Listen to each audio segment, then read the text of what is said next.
প্রিয় দর্শক, আপনি যদি খুব গরিব হন, আপনার সংসারে অনেক অনেক অভাব আছে।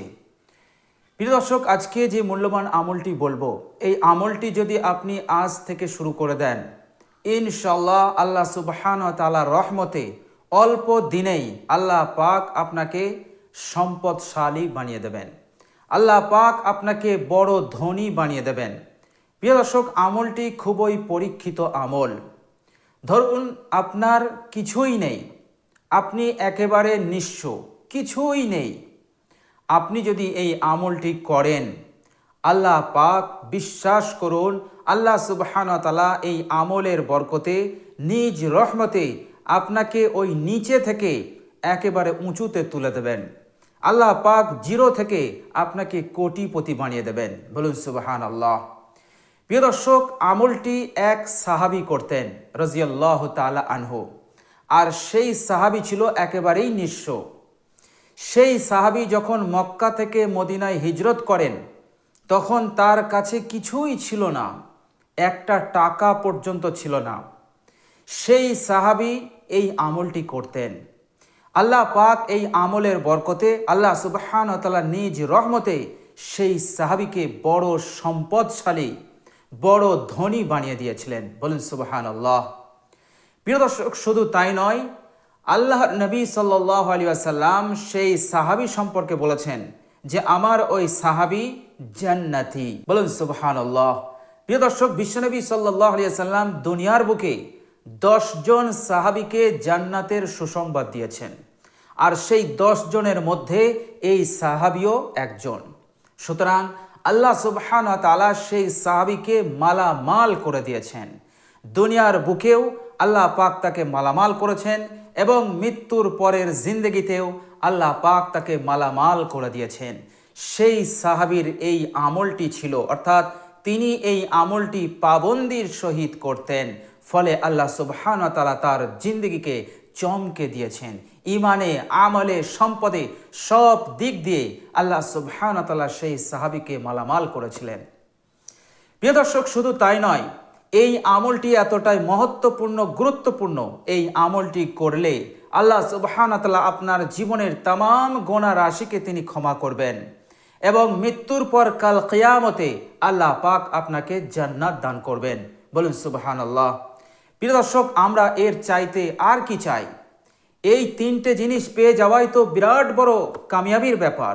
দুনিয়ার বুকে সম্পদ পেয়ে যাওয়া, দুনিয়ার বুকে সম্পদশালী হয়ে যাওয়া, সুখ শান্তি লাভ করা, এবং মৃত্যুর পর জান্নাত লাভ করা, এবং জীবনের সমস্ত গুনাহরাশি ক্ষমা হয়ে যাওয়া, এর চাইতে বড় কামিয়াবি আর কি হতে পারে? প্রিয় দর্শক, যে সাহাবী এই আমলটি করতেন, এই সাহাবী তিনি মক্কায় যখন মুসলমান হলেন, তখন অন্যান্য সাহাবীদের ন্যায় এই সাহাবীকেও কাফেরদের অত্যাচার, কাফেরদের অন্যায় এবং কাফেরদের মারের সম্মুখীন হয়েছিলেন। তিনি অতিষ্ঠ হয়ে, তিনি সহ্য করতে না পেরে, যে সমস্ত সাহাবীরা মক্কা থেকে হাবশায় হিজরত করেছিলেন, সেই হিজরতকারীদের মধ্যে এই সাহাবীও একজন ছিলেন। অর্থাৎ এই সাহাবীও, তিনিও হিজরত করেছিলেন মক্কার কাফেরদের অত্যাচার সহ্য করতে না পেরে। প্রিয় দর্শক, কমবেশি আমরা সকলেই জানি মক্কাতে কাফেররা মুসলিমদের ওপর কি অত্যাচার করেছিল, কি জুলুম করেছিল, অন্যায় অত্যাচারের স্টিম রোলার তারা চালিয়েছিল। তারা বাধ্য হয়ে নিজের মাতৃভূমিকে, জন্মভূমিকে ত্যাগ করে তারা হাবশায় গিয়েছিল। প্রিয় দর্শক, কয়েক বছর হাবশায় থাকার পর তিনি মক্কাতে ফিরে আসেন। মক্কায় কিছুদিন অবস্থান করাকালীন তিনি আবার মক্কা থেকে মদিনায় হিজরত করেন। অর্থাৎ হাবশা থেকে যখন মক্কায় আসেন, তখনও তিনি চैन সুকুন পাননি, তখনও কাফেরদের অত্যাচার চলছে। এই জন্য তিনি সব কিছু ছেড়ে দিয়ে মক্কা থেকে আবার তিনি মদিনায় হিজরত করলেন। যখন তিনি মক্কা থেকে মদিনায় হিজরত করেছিলেন, তখন সঙ্গে তিনি কিছুই নিতে পারেননি। যা কিছু ছিল সব মক্কায় রয়ে গেল। সব কিছু ফেলে, সব কিছু মক্কায় রেখে তিনি কি করলেন? মদিনাতে হিজরত করলেন একেবারে নিঃস্ব অবস্থায়। প্রিয় দর্শক, মদিনায় হিজরত করার পর কয়েকদিন, অর্থাৎ 2-3 দিন পর তিনি মদিনার এক মহিলার সঙ্গে তিনি বিবাহ করে নেন। বিবাহ করার পর বিশ্বনবী সাল্লাল্লাহু আলাইহি সাল্লামের সঙ্গে সাক্ষাৎ করতে যান। আল্লাহর নবী সাল্লাল্লাহু আলাইহি সাল্লাম তিনি জিজ্ঞেস করলেন, তুমি কি বিবাহ করেছো? আল্লাহর নবী সাল্লাল্লাহু আলাইহি সাল্লামকে সেই সাহাবী বললেন, ইয়া রাসূলুল্লাহ, আমি বিবাহ করেছি। তুমি মহারানা দিয়েছো? সেই সাহাবী বললেন, ইয়া রাসূলুল্লাহ, সামান্য কিছু মহারানা আমি দিতে পেরেছি। আল্লাহর নবী বললেন, অলিমা করেছো? সেই সাহাবী বললেন, না, আমি অলিমা করতে পারিনি। আল্লাহর নবী সাল্লাল্লাহু আলাইহি সাল্লাম বললেন, তোমার যতটুকু সামর্থ্য আছে, খেজুর হলেও সেই খেজুর দিয়েও তুমি অলিমা করে দাও। তো প্রিয় দর্শক, এতটাই অভাবী এবং গরিব সাহাবী ছিলেন। প্রিয় দর্শক, এই সাহাবী তখন কি করলেন? মদিনাতে তিনি একটা ব্যবসা শুরু করলেন। আল্লাহ সুবহানাহু ওয়া তাআলা তিনার ব্যবসাতে এত বরকত দান করলেন। আর বরকত দেওয়ার কারণ হচ্ছে সেই সাহাবী গোপনে একটি আমল করতেন। সেই আমলের ওসিলাতে আল্লাহ সুবহানাহু ওয়া তাআলা তার ব্যবসাতে এত উন্নতি দান করলেন, এতটা উন্নতি দান করলেন, এবং এত সম্পদ আল্লাহ পাক তিনাকে দান করেছিলেন।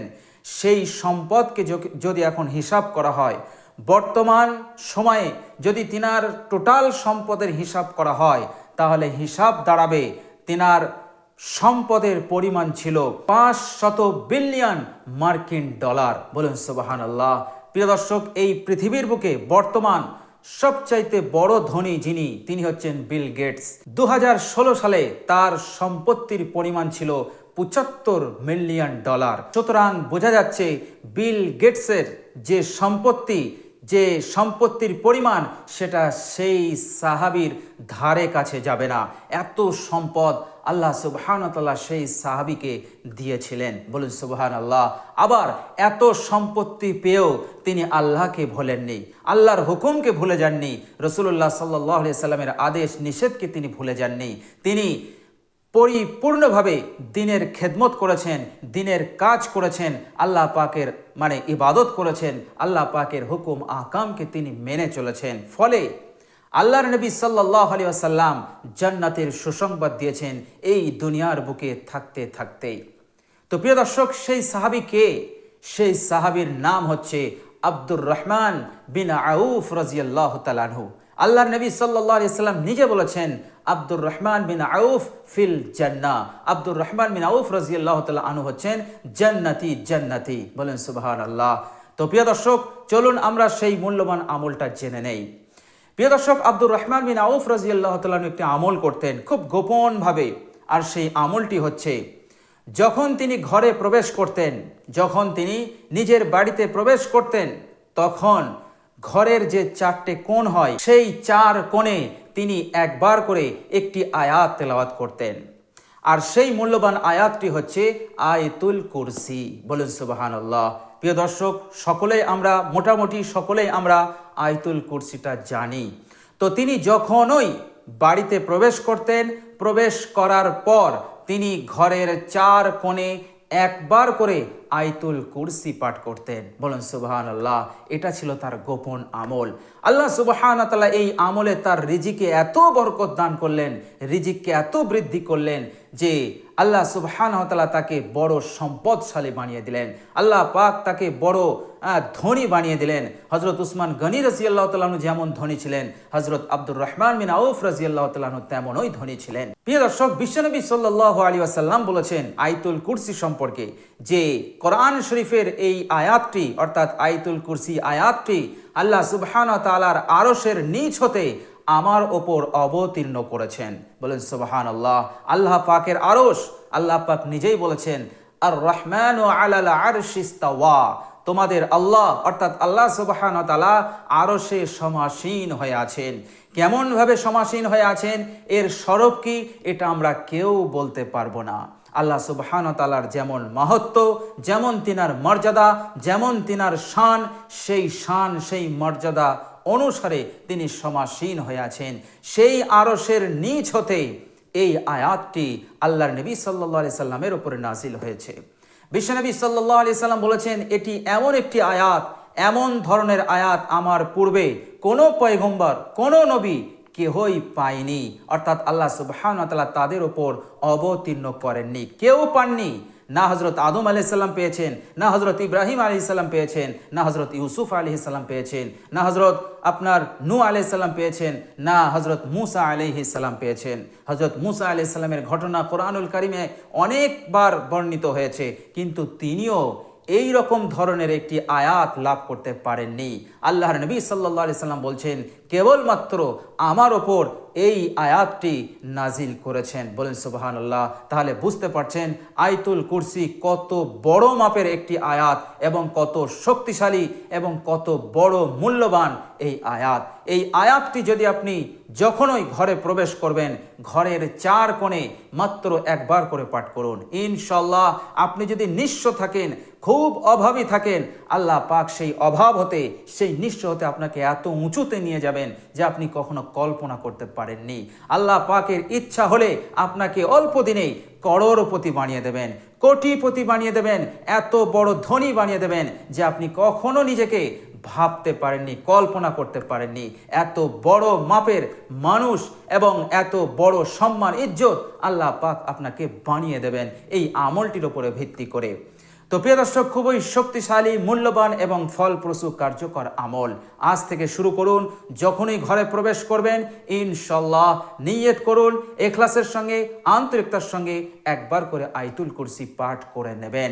আপনি যে কারোবারই করছেন, যে রোজগারই করছেন, আল্লাহ পাক সেই কারোবারে, সেই রোজগারে এত বরকত দিয়ে দেবেন, এত বরকত দিয়ে দেবেন যে আপনি কখনো ভাবতে পারেননি।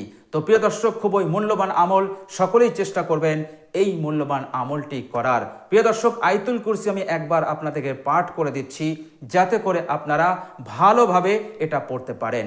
বিসমিল্লাহির রহমানির রহিম। আল্লাহু লা ইলাহা ইল্লা হুয়াল হাইয়ুল কাইয়্যুম লা তাখুযুহু সিনাতুন ওয়ালা নাওম লাহু মা ফিস সামাওয়াতি ওয়া মা ফিল আরদ من ذا الذي يشفع عنده إلا بإذنه يعلم ما بين أيديهم وما خلفهم ولا يحيطون بشيء من علمه إلا بما شاء وسع كرسيه السماوات والأرض ولا يؤوده حفظهما وهو العلي العظيم। প্রিয় দর্শক, আপনি যখন আয়াতুল কুরসিটা পড়বেন এরকম জোরে পড়তে হবে না, এটা আপনাদেরকে শুধু জানানোর জন্য, যাতে আপনারা সহজেই মুখস্থ করতে পারেন, সহিভাবে পড়তে পারেন, এই জন্য আমি বললাম। প্রিয় দর্শক, আপনি যখন পড়বেন মনে মনে চুপি চুপি পড়ে নেবেন, ইনশাল্লাহ এতেই কাজ হয়ে যাবে। যদি আমার কোনো মা ও বোনের মুখস্থ না থাকে, যদি হতে পারে মুখস্থ নেই, তাহলে আপনি কি করবেন, আপনি বাংলা উচ্চারণ দেখে দেখে আপনি পড়বেন, দেখে দেখেও পড়তে পারেন। যদি আপনি কোরআন জানেন, কোরআনটা দেখে দেখে পড়বেন। সূরা বাকারার 255 নম্বর আয়াত আপনি দেখে দেখে পড়ে নেবেন। ইনশাল্লাহ এইভাবে মেহনত করুন, আমলটি করুন, ইনশাল্লাহ আপনার নসিব চমকে যাবে, আপনার ভাগ্য খুলে যাবে। আপনি নিজেকে কোনো ভাবতে পারেননি যে এত তাড়াতাড়ি আমার ভাগ্যটা খুলবে, এত তাড়াতাড়ি আমার নসিব খুলে যাবে। তো প্রিয় দর্শক, খুবই দুর্দান্ত আমল, শক্তিশালী আমল, আমলটা করুন। আমি রিকোয়েস্ট করছি আমলটি করুন, ইনশাল্লাহ অনেক অনেক উপকৃত হবেন ইনশাল্লাহ। আল্লাহ সুবহানাহু ওয়া তাআলা আমাদের সকলকে এই সুন্দর আমলটি করার তৌফিক দান করুন, আমিন।